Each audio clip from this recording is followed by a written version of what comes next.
American labels now started looking for us. Next thing we know, Leas Lingaland calls us one day and says, he saw us and calls up Word Records, which became Benson. Benson became Word. Anyway, so Word Records in Nashville, and says, I have a group for you. They fax him a copy of the contract. He says, listen guys, I want you to sign this contract. I want to be your producer. We don't know what he meant. We get so upset. I like stuff because because this white man wants to take over our gig. What we didn't understand was that Leo was offering us a lease in life. It was the worst thing and the best thing that happened to us at the same time. The worst thing because we turned down an opportunity to break Africa in a way like nobody else had done at that point. That's one. But it was the best thing because it helped us to develop a sense of ownership for our product and our own destiny. Looking back, there's an emoji for it. Ted always says about that. He says we were so into ourselves, we misunderstood how important that conversation was. What? Because nobody who was mentoring us had ever even been in that space. So what Leo was offering us was an opportunity to become the biggest thing since I don't know what. Because the machinery that would have come and connected with you. Imagine that. International in 1994. That's crazy. That's crazy. So what was happening to us was that fame was becoming a big thing. We didn't have the commensurate income to become what now we're seeing in the industry in 2018. But we were big. I mean, in terms of fame, I mean, we'd go into restaurants and get free food because people knew us. And this is what started to happen. Tension started to develop. So Ted said, I've got to make money. And so he started to do, we had some equipment, so he started to do production work on the side. And it started becoming a good gig because I'm a producer, but then because Ted was there, I didn't even bother with it. I said, let him do this. I was just praying.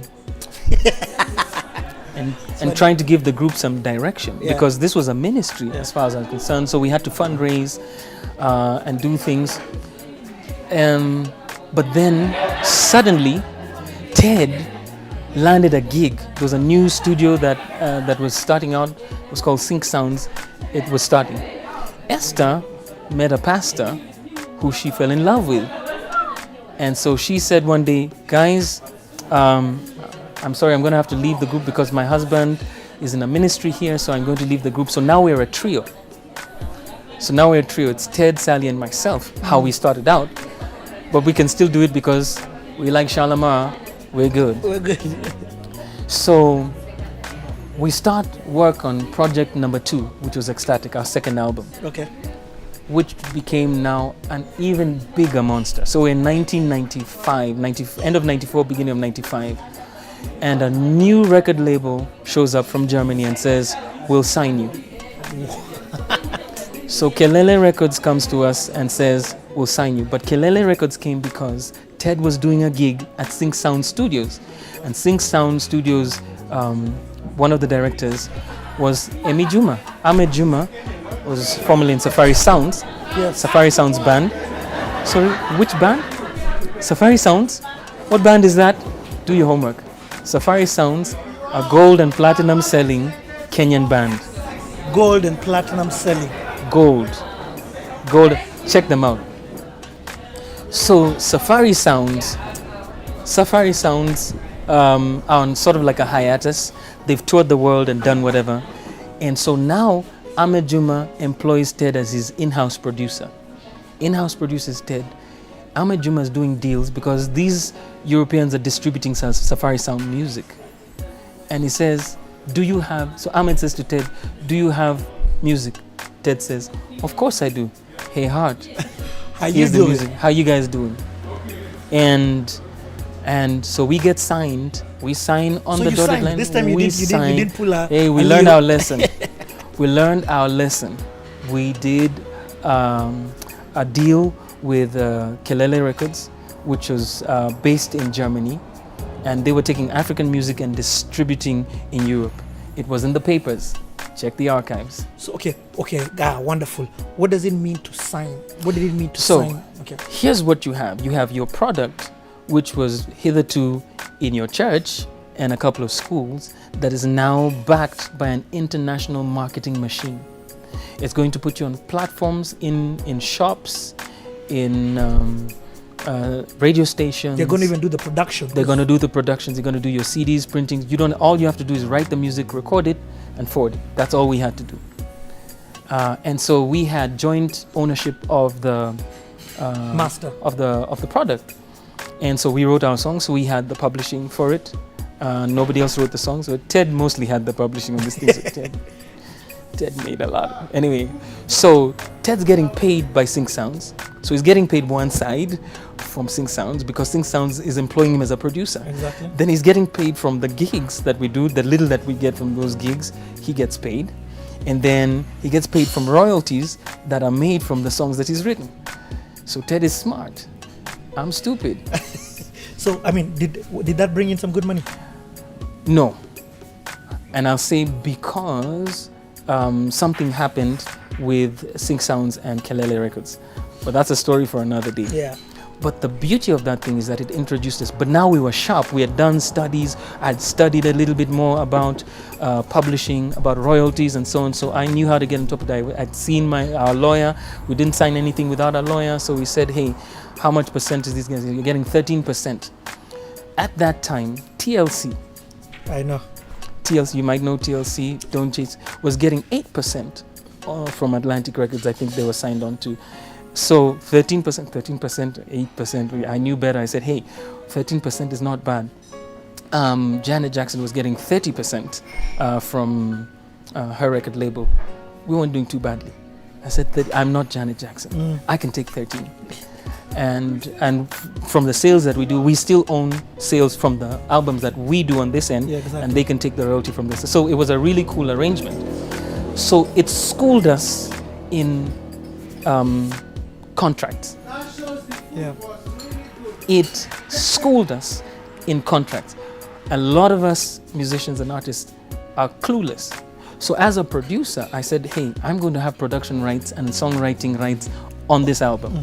Ted has songwritings on this because Ted and Sally were Ted and Sally were amazing together. I mean, I'm the eloquent one with English words. Sally's mom was from Tanzania, so her Swahili was just above. Yeah. I mean, and so you have this team. You have me bringing all my English. You have Ted with his music, and then you have Sally with her poetic Swahili. This is a match made in heaven. And some of our greatest songs, Miracle Man, Heavenly Party, came out of that scene. So Raga was just becoming big. So here comes, what's his name? Mr. Lover. Shaggy. Just before Shaggy, there was the dark-skinned one called Shabarangs. Shabarangs comes out with his song. And the next thing we know is that I had an idea for a Raga song called Heavenly Party. And we do the song called Heavenly Party. And we opened for a cultural festival at Alliance Francaise. And they never heard of us, but we just showed up. And I think it was on Jimmy Gathu says to them, you gotta hear this band. We show up, we were in town and just happened. They said, come and perform. And we just set it up and broke Alliance Francaise. This is the new one from the group R in 1995, going to 6, you know what I'm saying. Kick the melody. Haha. Come go with me to the heavenly party. Come go with me to the heavenly party. Sing it again, man. To the heavenly party. Come go with me to the heavenly party. They say me mad, me tell them me got L-O-V-E. Me read about this love in the B-I-B-L-E. They say me mad, me tell them that's alright with me. Me got the Holy Spirit that come to help me. They say me crazy, me say me cool and deadly. Me keep all the demons that come to bother me. They say me crazy, me say don't talk about me. if you wanna be a president, come and follow me, man. That's To right. the heavenly party, come with me. It was one of the best shows in my memory at that time. It was amazing. So here are all these French speakers and all these people saying, oh, this band is lovely. So we knew we could do Europe. So Kelele said to us, prepare for a trip in Europe. We're just about to do Europe tour. And I'm saying, we done made it now. But all the while, there's tension in the group. So Sally was sick. I mean, she had serious, she was getting into serious seizures and things. It was really, really hard for her because, you know, touring and whatever is really strenuous. Ted has personal tensions in his personal life. Remember, he's still staying with me, but now he's not staying with me any longer because he's got a gig so he can pay for a house. And I'm saying I need to get my own house. And so I'm getting my own house now because I'm doing some production and things. But the tension between what we're doing as a ministry group and what Ted was doing. So here's Ted doing Benson and Hedges ads and doing cigarette commercials and doing beer commercials. And I said, but you know, you can't be doing this. And then Ted is saying, and you're telling me as who? And so I say, hey dude, it's me, man. You forget, man. Because now he's gotten the break. We become the biggest group, not just gospel group, biggest group in the country. And he suddenly got a break.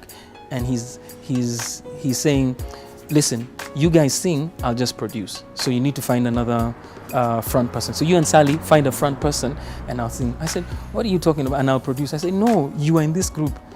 Now, I'd handle things a lot differently now. But man, Ted and I started knocking.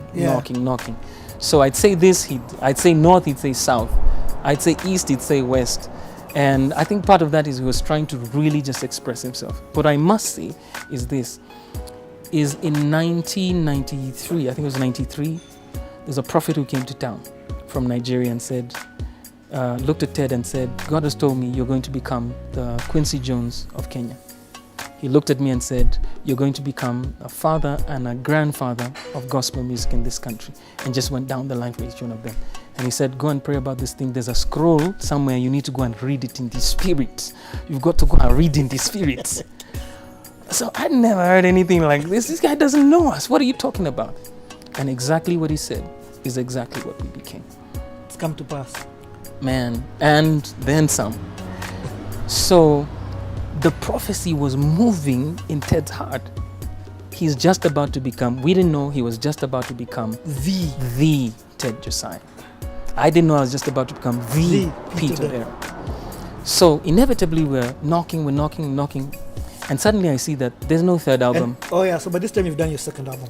Yeah, we've done album number 2. Man, everybody who's anybody loves us. We're just about to start getting endorsements, but we're telling guys just chill, we're going to Europe. We're going to Europe. We're just about to go to Europe.